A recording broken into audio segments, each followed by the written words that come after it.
Hey guys, Lee Smith here. I'm going to do a review on the ride that I've been on today. I actually come back from Thorpe Park and been on the Derren ride again for the second time in its existence. The Derren Ghost Train. It used to be the same thing last year when it was announced, but they rethemed the VR section and tiny elements in the acting stage of it. I don't think I actually done a review on the original one on my channel yet, so I'm gonna do a review on this new one, this new version 2.0, let's call it. Now, before I start, this video will have spoilers on the Downbound Ghost Train ride, Rise of the Demon. So, if you don't like spoilers, this is not the video for you. So, as with all new rides, there's a hefty queue line. We had to wait about 15 minutes to an hour to get round this time around. It's basically a setting of a old Victorian train station, and you get onto a Victorian train. But I'll actually take you through it in more detail, so it'll be easier to understand. As soon as you get into the pre-show bit, you will see the pre-show. It's like projected onto a piece of fabric, and Downbounce basically speaks to the audience and stuff, explains everything there and then, so that is fine. Then you get sent round through this corridor up the stairs into the main bulk of it. You'll see a Victorian carriage held up with chains, and yeah, it's actually held up with chains. I checked. I actually tried to look underneath the and there was nothing there. It's all held up. When you get on it, it could sway a little bit, but not much. You wouldn't notice it.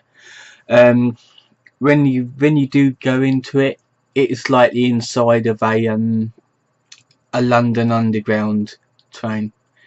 It's not Victorian inside. It's like the London Underground tube train is like inside. This one focuses on VR in a ride. I'm not quite sure if it's the first one or second one. I'm not. I think America did it first. I can't really remember. And then Alton Towers did it. So you sit down, you put this headset on. To be honest with you, they upgraded the headsets. They made them bulky, and they got like the VR like earphones built into them. See, they're massive things. It's the Oculus Vive, HTC Vive, powered by Oculus now. Well, it always was. You put it in, you have to pull the strap up, and then to fit it on correctly, you have to like push the strap to the back of your head, and it should fit on properly. It takes some getting used to. It is a bit uncomfortable because you've got a lump over here, so it's like it's kind of pulling your head down, but it is manageable. There's a little dial on the side so you can focus it, but to be honest, it doesn't really need it. It kind of looks good as it is. So anyway, you're in VR mode, and the sound's coming through the speakers. And what's good about this, something that I really like, is the train actually moves. Like, you can feel the train move, and it does move because it's got to go into another section of the building. So you're watching it, his old man comes on the VR, and you can see where the technology is doing really well for itself, because this is not CGI people. This is like real people, real actors that's been modelled for this specific way. Just think about Resident Evil 7, how they use real life models to make the faces and the entire model of the characters, but this is more lifelike. They're actually real people, not actually there, but you get the idea. Now he's basically telling you all about the fracking in the area, how they're fracking underground, and basically shit goes down, lights go out, is sparks going everywhere, and then this woman, elderly woman, comes through the window at you. And before I go on, I'd like to say I believe each headset has a different story. It's basically the same story, but it's viewed differently through each headset. There's about 3 or 4 different storylines, I believe. So every 4 headsets are different, and then it just loops, that kind of thing. Anyway, she comes through the window. You got some actors in there and stuff, like touches your legs, makes it feel like you're being fucking touched and knocked about by the people in the VR. But something happens, kind of forgot what happens after that. You're told by the staff to immediately remove your headset. Then you are rushed out of the train. Of course, it's now in a different area, so you have to go along the catwalk into this wide open space that everyone can go into. Now this is one, well, to be honest with you, yeah, it is kind of one of the drawbacks I have with this maze. It didn't happen beforehand, but it happened this time, and I found it a little bit annoying, but something that they could have improved on. When we're in this area, they talked about all the stuff that you got to escape through this tunnel ahead of you, and it looks like this monster's going to come out, so they quickly round you up to go behind you, but that gets blocked off because there's a I'm going to call them infected coming at you. Person got infected, and he's basically, he or she's coming at you. Depends who's playing it as the infected. They come at you, so you have to quickly run the other way, and as you're running, like, it's good, all the other guests and people is a lot bumping into each other. That is one of the bits that I do not really like in this place. I know it kind of is realistic that way, because obviously if shit goes down underground and it's a confined area, you will bump into each other, trust me, it'll happen. So you get rushed through this other area on board this other train, which was an actual London Underground train, I believe, what they used, not just the inside but the outside too.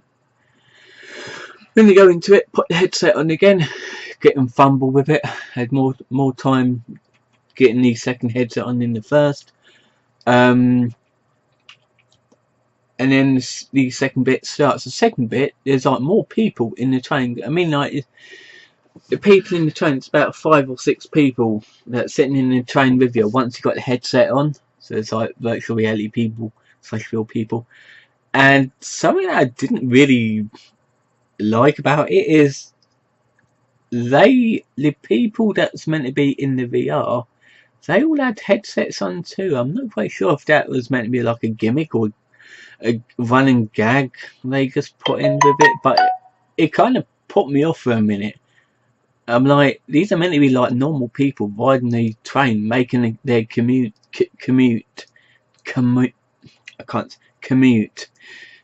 on the London Underground.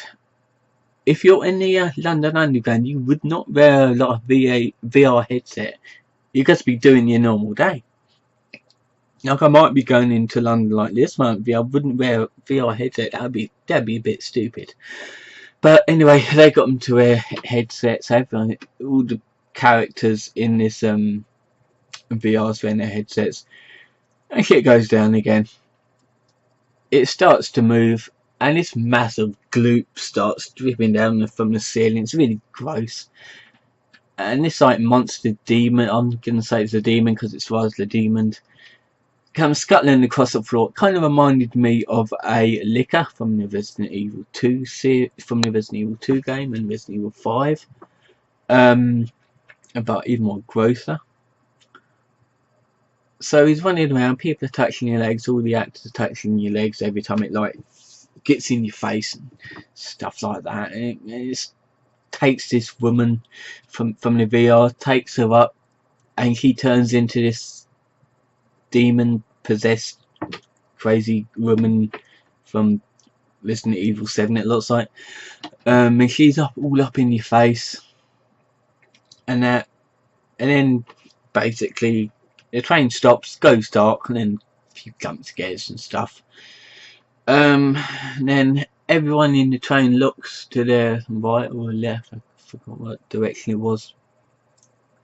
The train just gets ripped to shreds, and then it all rumbles. The train tilts like that, or like that, because it's a cylinder, obviously.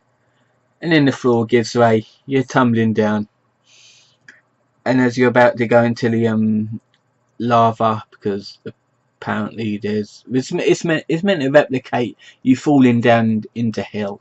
The river Styx, the lava river. Last time it was basically before you hit the lava, it would stop.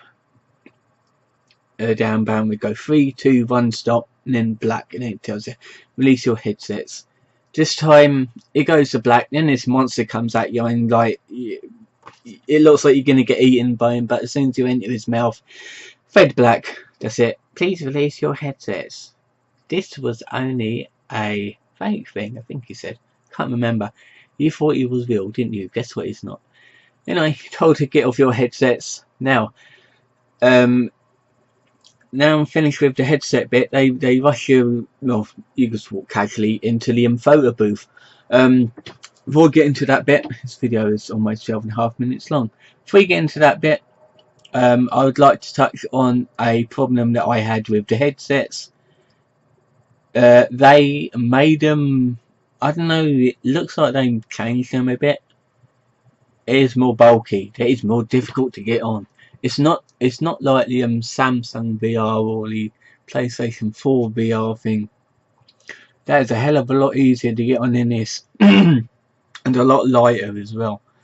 These are more difficult to get on and off, especially if you got glasses, which I think was my main problem, but I kind of need these to see properly without things blurring up. So yeah, I'm not quite sure they could have done with it. It was probably my glasses, the guy getting caught up and stuff. But yeah, it was comfortable to a extent. I kind of had to adjust it because I putting the goggles up and down, the VR up and down a little bit just to adjust everything. But yeah, takes some getting used to. Now, in this area, well, before you go into the attraction, you get given a card for your photos and everything, like all rides mostly. Now, you get to the area, and there's like all these people that's been on the train with you, and they're experiencing it as well. And this woman's at the kiosk. She says some things about, unfortunately we can't take your cards full of photos because there is something wrong with the computer system in the area, which I thought, well, to be honest with you, I wasn't going to get photos anyway because they're a bit expensive, to be honest with you. At £10 to get a phone photo, no thanks, trying to save my money. I mean, I've already paid a fortune just to get into the park. There is a because the theming is still underground theming for a Victorian railway station. It's dark and grimy and stuff. There's like a Ouija board set up in the floor that's barricaded with some rope, and it's like you're watching it. You know how Ouija boards work. It just fills out some letters and shit. I don't know. I haven't tried one, but I know how they work. The lights start flickering, and they lock the door, don't they? I thought, oh, it's not over yet, Ian. All of a sudden, there's like 2 metal pipes that shake violently. Lights go out. You hear a growl, and the walls come open. This demon's right at you. It's like animatronic demon thing.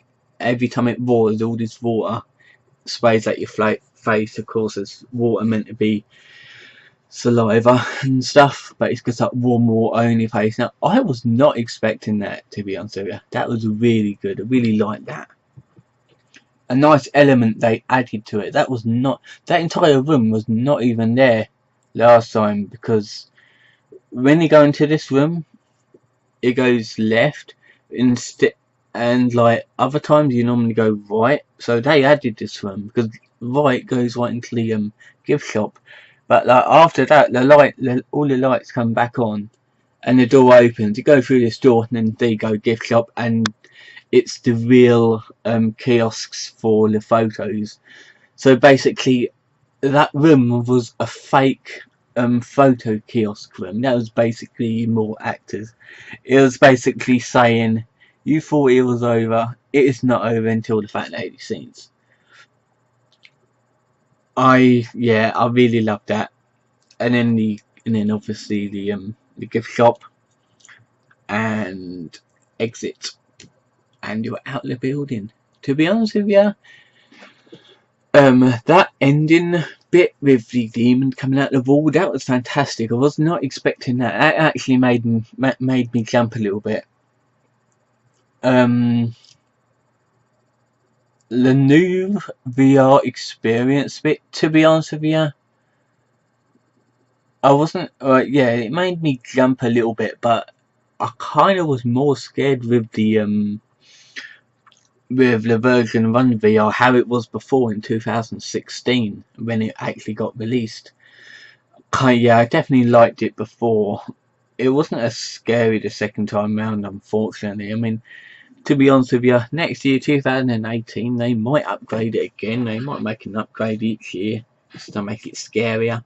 But yeah, it really depends what happens with it. But overall, the overall experience was pretty good, pretty decent. I quite enjoyed the atmosphere and stuff in there. People screaming, apart from getting squashed together. Seriously, so everyone bumping into each other and like, oh, this is not good. But yeah, I still enjoyed it. I'd give it about an 8 out of 10. 2 extra points will be rewarded if they improve their the comfortableness of their VR, and the that middle bit where people are bumping into each other. But yeah, if it can't be helped, it can't be helped. It's survived. Things will happen. Anyway, almost 20 minutes, like 18 minutes 20 now. It's getting ridiculous. To be honest with you, the ride takes about 15 to 20 minutes, depending on if something goes wrong or whatever. The queue line will always be the longest, unless you got a fast track ticket for it. Then it'll be fine. Anyway, I'm going to leave it as here. This will be up as soon as I can. I'm going to be rendering out the Thorpe Park video for from today to go out next week, and then I'll be returning there for Fright Nights 2017. I did film the outside of some mazes, well, just one of them, because the others was like hidden undercover and stuff. So yeah, feel free to like the video and subscribe, really appreciate it, and I'll see you next time.